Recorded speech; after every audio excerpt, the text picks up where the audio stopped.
Mesdames et messieurs, bonjour et bienvenue sur Lougaré TV. Alors c'est parti pour l'édition de ce mercredi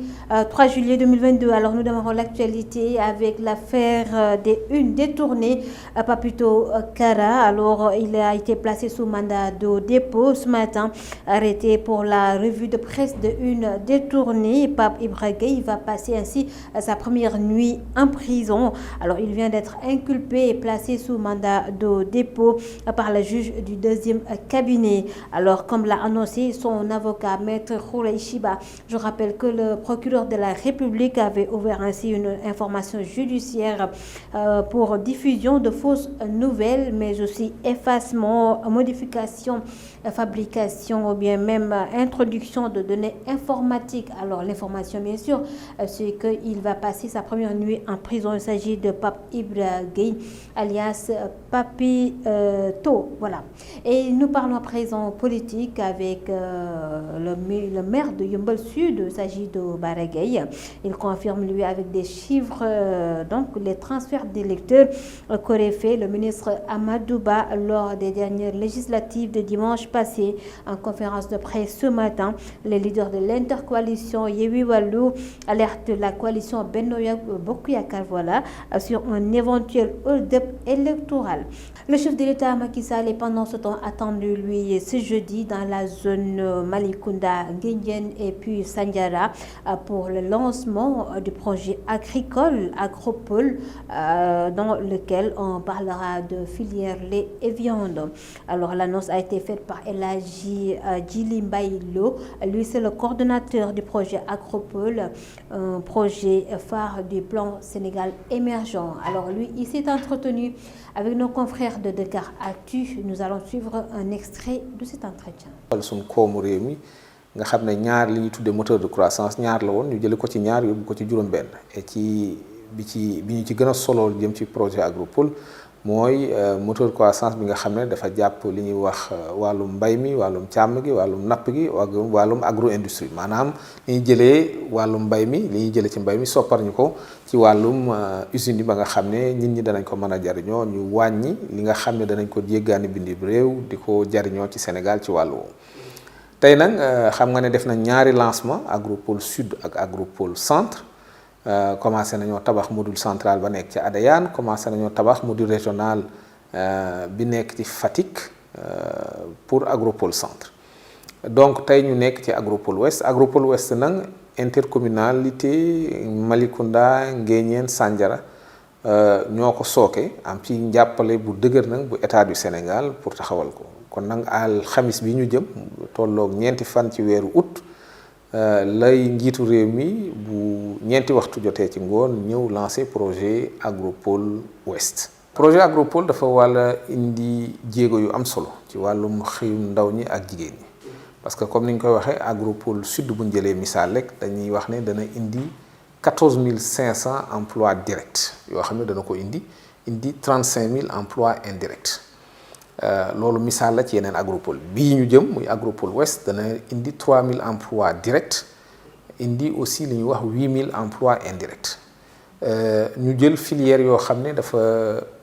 am solo ci réew mi parce que réew mi da ci jéggaani lu bëri Agropole Ouest bi dañoo jël filière bu mel ne meew xam nga meew wax naa ko léegi Sénégal at mu ne dana ci indi ci produit laitier dana ci jéggaani bitim réew lu junni milliards buñ ko xaymaa ma ngi toll ci 9 milliards par bis nga xam ne Sénégal dana ko jéggaane wàllum yàpp mi wax naa ko parce que Agropole Ouest aussi dafa soxal li ñuy wax aviculture maanaam wàllum ginaar yi soxal aussi wàllum xar yi élevage laadum xam nañ ne Sénégal xëy na yàpp sax lu bëri li ñuy consommer fii ci réew mi lay jóge bien que danañ importer Mali mais wàllum xarum tabaski dañ ciy indi loo xam ne toll na ci 400 000 moutons ñu koy indi di ko dugal ci biir réew mi donc loolu ñu ne nañ fexe ba wàññi ko ci projet Agropole Ouest ci wàllum développement local parce que dañ ne bi ñu gisee xayma ci wàllum industrie Sénégal dañ ne industrie yi nekk Sénégal yëpp buñ ko jëlee 98% industrie ma ngi nekk ci diggante Ndakaaru ak Thiès li des ci goxi réew mi tuuti industrie. Les travailleurs du FERA, c'est le fonds d'entretien des routes autonomes, ils sont très en colère contre leur maire Ahmed Aïdara. Près de 6 mois sans salaire, alors à cause d'une seule signature de convention que tarde à faire aujourd'hui leur maire Ahmed Aïdara. Alors ces pères et mères de famille qui sont au nombre de 245 plutôt agents s'occupent de l'entretien des routes ici à Guédiawaye et du désensablement également. Alors aujourd'hui, ils menacent de passer à la vitesse supérieure si rien n'est fait. Ils interpellent également les autorités telles que le chef de l'État, Macky Sall. Nous allons suivre la réaction de Mademba Diallo. Lui, c'est le secrétaire général de ces agents, en tout cas regroupés autour d'un syndicat. Sa réaction, c'est avec Bintou Sissé. Le problème à l'origine, c'est que de janvier à maintenant, on n'a pas encore perçu nos salaires. Parce que la convention qui lie le projet FERA à la collectivité territoriale de la ville de Guédiawaye n'a pas été signée par le maire de la ville de Guédiawaye. C'est tout simplement ça. Depuis janvier, on attend toujours la signature de la convention qui n'a pas été honorée par monsieur le maire de la ville de Guédiawaye. On ne sait pas le pourquoi du comment. On cherche à comprendre, on n'a pas encore eu de réponse de sa part. Moi-même, en tant que secrétaire général, je l'ai interpellé par SMS, par téléphone, par correspondance aussi. Mais ça n'a pas fonctionné. Donc, on espère vivement qu'il entendra notre message pour que vraiment les pères et les mères de famille qui travaillent dans le projet FERA puissent entrer dans leur fonds. Jean-Mansour Faye,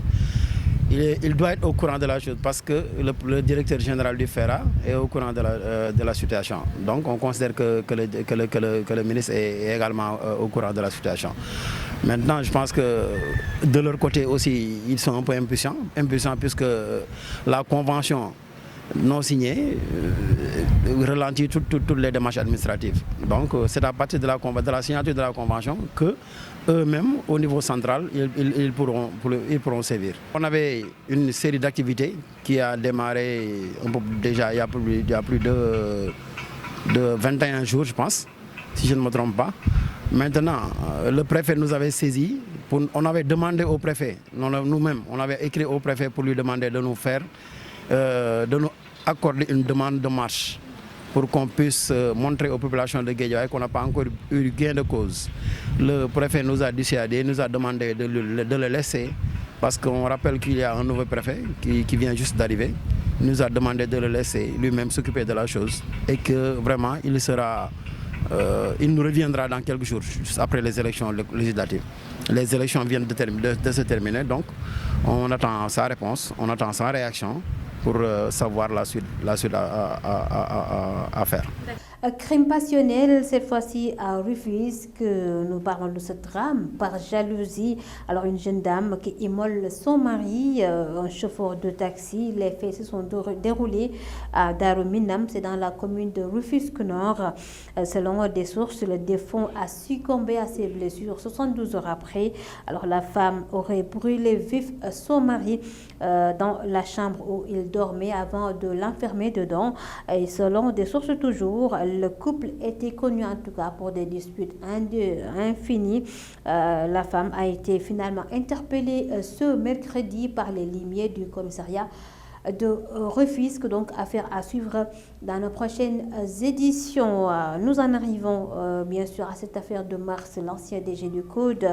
Sitornour. Il est lui cité dans une affaire de viol. Il est accusé de viol par sa femme de ménage à Tcham, âgée seulement de 16 ans. Alors le procureur de la République a réclamé que lui soit justement présenté le responsable de l'APR, Sitornour, l'ex-ministre qui devrait être déféré au parquet. En tout cas, selon plusieurs quotidiens qui l'ont noté ce matin, la mère de la présumée victime a fait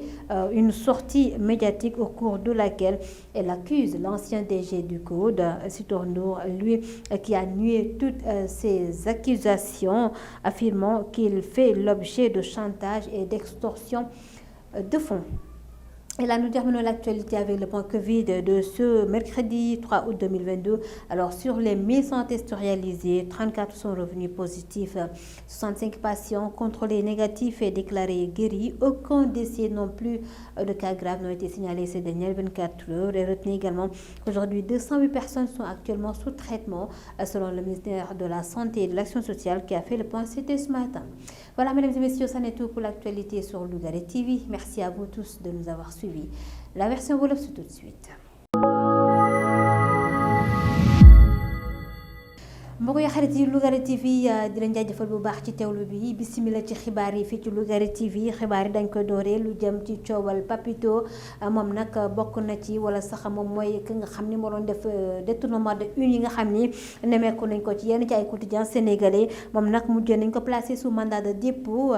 ki ko xamle moo di rek avocat di maître Khoureyssi Ba moom mooy moo ñu xamle li ñu mel moom Papito Kara comme nañ koy woowee di Pape Ibra Gueye tey ji nag war na fanaan guddeem gu njëkk ci kaso lu ñu mel nag ñu ngi la ko xamal sànq rek di information bi nga xam te ni ñu ngi koy soog a jot ñu ngi ñu xamal itam ne procureur de la république dafa ibbi woon la ñu tuddee information judiciaire ci moom mi lay ngir nag toppee ko li ñu tuddee fausse nouvelle wala sax effacement modification fabrication wala introduction de données informatiques ci yenn ci ay quotidiens sénégalais moom Papito Kara comme nañ koy woowee ma nga ca prison laata rek ñu koy déglu ci la nga xam te ni moom lañ koy toppee. Bara Gaye moom di maire bu Yeumbeul Sud moom nga xam ni tey jii ma ngay confirmer maanaam ma ngay dëggal li ñu tuddee ay transfert d'électeurs yi nga xam ni Amadou Ba ministre defoon na ko ci rek élection législative yi ñu génn ci conférence de presse la xam leen lu ni mel gannaaw ba ñu gisee ne waa coalition intercoalition Yewwi Wallu tey jii ci suba ñu ngi doon def conférence de presse te diwaan bu Kër Massar ci noonu la ko xamle moom Bara Gaye maire bu Yeumbeul ma ngay artu nag nguur gi ak ñamu àndal ci rek ne bu ñu sàcc élection yi noonu la ko waxee ndaxte xam nañu ne ñoom coalition Yewwi Wallu ñoom ñoo gagné yile élection législative ci jamono jooju lay njiitu réew mi Macky Sall ñu ngi koy xaaree ne ci alxames gi fële ca douane bu Malicounda Sandiara ak Nguéniène ngir nag mu teewee fa ab projet bu am solo projet Agropole ñu nar a waxtaanee lu jëm ci wàllu meew meek ndawal li nga xam ne mi ngi am ci yenn ci ay zone silvopastoral ki ñu ko xamal moo di El Hadji Djibi Mbaye Lo moom nag mooy coordonnateur boobee projet nga xam ni bokk na ci projet phare yu plan Sénégal émergent moom nag mi ngi doon rek def ak entretien suñu naataango yu Dakaractu jël nañ ci extrait ci entretien boobu nañ teewlu ay réaction suñ koomu réew mi nga xam ne ñaar li ñuy tuddee moteur de croissance ñaar la woon ñu jële ko ci ñaar yóbbu ko ci juróom-benn et ci bi ñu ci gën a solo jëm ci projet Agropole mooy moteur de croissance bi nga xam ne dafa jàpp li ñuy wax wàllum mbay mi wàllum càmm gi wàllum napp gi wàllum agro industrie maanaam li ñuy jëlee wàllum mbay mi li ñuy jëlee ci mbay mi soppar ñu ko ci wàllum usine yi ba nga xam ne nit ñi danañ ko mën a jariñoo ñu wàññi li nga xam ne danañ ko jéggaani bindi réew di ko jariñoo ci Sénégal ci wàllu woowu tey nag xam nga ne def na ñaari lancement Agropole Sud ak Agropole Centre commencé nañoo tabax module central ba nekk ci Adéane commencé nañoo tabax module régional bi nekk ci Fatick pour Agropole Centre donc tey ñu nekk ci Agropole Ouest nag intercommunalité Malicounda Nguéniène Sandiara ñoo ko sooke am ci njàppale bu dëgër nag bu état du Sénégal pour taxawal ko kon nag alxamis bi ñu jëm tolloog ñeenti fan ci weeru août lay njiitu réew mi bu ñeenti waxtu jotee ci ngoon ñëw lancé projet Agropole Ouest. projet Agropole dafa wàlla indi jéego yu am solo ci wàllum xëyum ndaw ñi ak jigéen ñi parce que comme ni ñu koy waxee Agropole Sud bu ñu jëlee misaal rek dañuy wax ne dana indi 14 500 emplois directs yoo xam ne dana ko indi 35 000 emplois indirects. loolu misaal la ci yeneen Agropole bii ñu jëm muy Agropole Ouest dana indi 3000 emplois directs indi aussi li ñuy wax 8000 emplois indirects ñu jël filière yoo xam ne dafa am solo ci réew mi parce que réew mi da ci jéggaani lu bëri Agropole Ouest bi dañoo jël filière bu mel ne meew xam nga meew wax naa ko léegi Sénégal at mu ne dana ci indi ci produit laitier dana ci jéggaani bitim réew lu ëpp 1 000 milliards buñ ko xaymaa ma ngi toll ci 4 milliards par bis nga xam ne Sénégal dana ko jéggaane. wàllum yàpp mi wax naa ko parce que Agropole Ouest aussi dafa soxal li ñuy wax aviculture maanaam wàllum ginaar yi soxal aussi wàllum xar yi élevage laadum xam nañ ne Sénégal xëy na yàpp sax lu bëri li ñuy consommer fii ci réew mi lay jóge bien que danañ importer Mali mais wàllum xarum tabaski dañ ciy indi loo xam ne toll na ci 400 000 moutons ñu koy indi di ko dugal ci biir réew mi donc loolu ñu ne nañ fexe ba wàññi ko ci projet Agropole Ouest. ci wàllum développement local parce que dañ ne biñ gisee xayma ci wàllum industrie Sénégal dañ ne industrie yi nekk Sénégal yëpp buñ ko jëlee 98% industrie ma ngi nekk ci diggante Ndakaaru ak Thiès. liggéeykat yu FERA moo di ñi nga xam te ne ñoom ñooy rek faral di bale tali bi nag ba mu set wecc fii ci diwaan bu Guédiawaye ñoom nag dañoo mer ba fëttu la ko waral moo dina toog nañ juróom-benn weer yi nga xam ni jotuñu seen salaire lépp nag ñu ko jiiñ moo di seen maire Ahmed Aïdara ñoom jàpp nañu ni signature ba nga xam ne war na koo def ci ab convention tey ji moo tee seen i koppar tey ji nag ñëwoon nañ nekk suñu gan fii ci kër gi Lougaré TV ci noonu itam am na ay kàddu ñu yëkkati jëmale ko ci askan wi rawatina ci seen maire bi di Ahmed Aïdara seen secrétaire général bi di Mademba Diallo moom ma ngi xamle ne yëf yi nag bu ñu moywul dina am yeneen tournure maanaam bu fekkee rek jëluñ ci dogal dañuy dem bu fa mbaxane doone benn ngir nag Ahmed Aïdara mën leen fay seen koppar wala sax mu def signature bi ba ñu mën leen jox la nga xam te ni moom moo nekk ci contrat ba ñu signé woon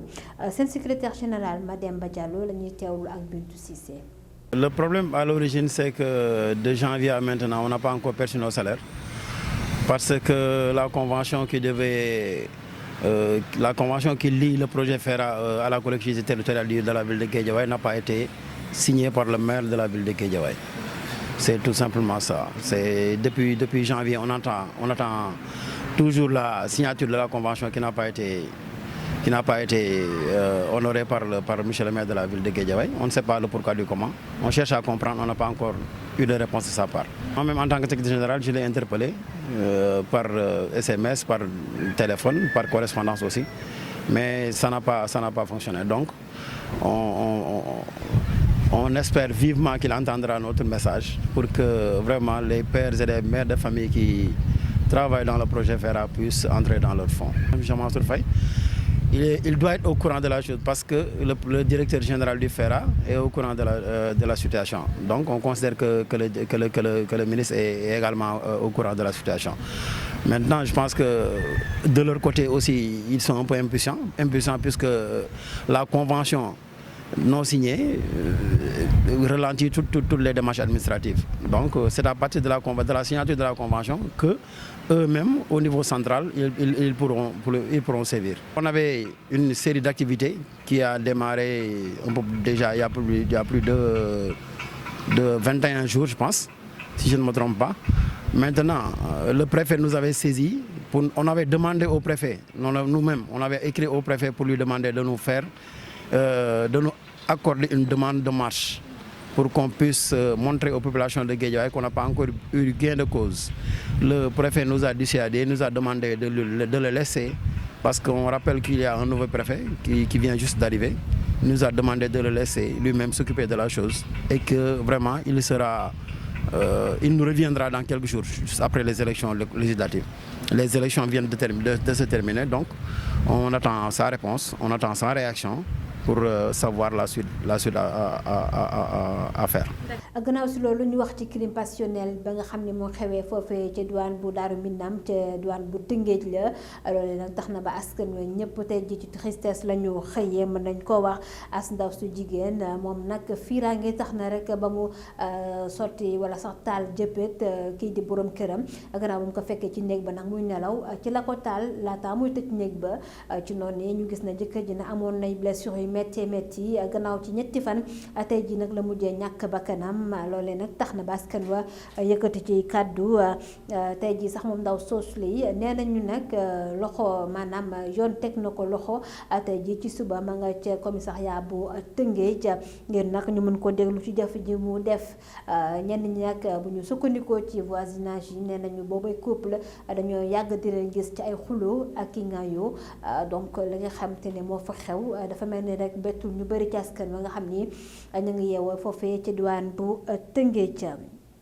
ak gannaaw si loolu ñu wax ci coowal kii di rek nekkoon fii DG bu COUD di Sitor Ndour moom nag wàllu mërs lañ ko cité maanaam ab yàkkataan de ab xale bu jigéen ñagamaar toll ci fukki at ak juróom-benn loolee tey ji lañ koy accusé moom lañ koy tuumaal moom Sitor Ndour nekkoon DG bu COUD tey ji nag procureur de la République nee nañ rek dafay réclamer à ce que rek ñu présente ko moom Sitor Ndour ngir nag mu déglu ko ci tuuma yi nga xam ne teg nañ ko ci kawam ba tey rek ñu xamal ni sax yaayu ku jigéen ki moo ko jébaane nag ci presse bi am na nag Sitor Ndour la mu wax moo dina weddina tuuma yilee wante bu ñu sukkandikoo ci waa Libération ak la ñu xëy tey jilee ñoom nee nañ am nañ ay audio yi nga xam ni boo ko déglu daal dina mën a taqal bu baax kii di Sitor Ndour nekkoon fi DG bu COUD. ci noonu dañuy jeexale xibaar yi ak point Covid bi maanaam mbas meeg tolluwaay wi ci réewu Sénégal tey ji nag fanweeri cas ak ñeent la ñu am ci junni test yeeg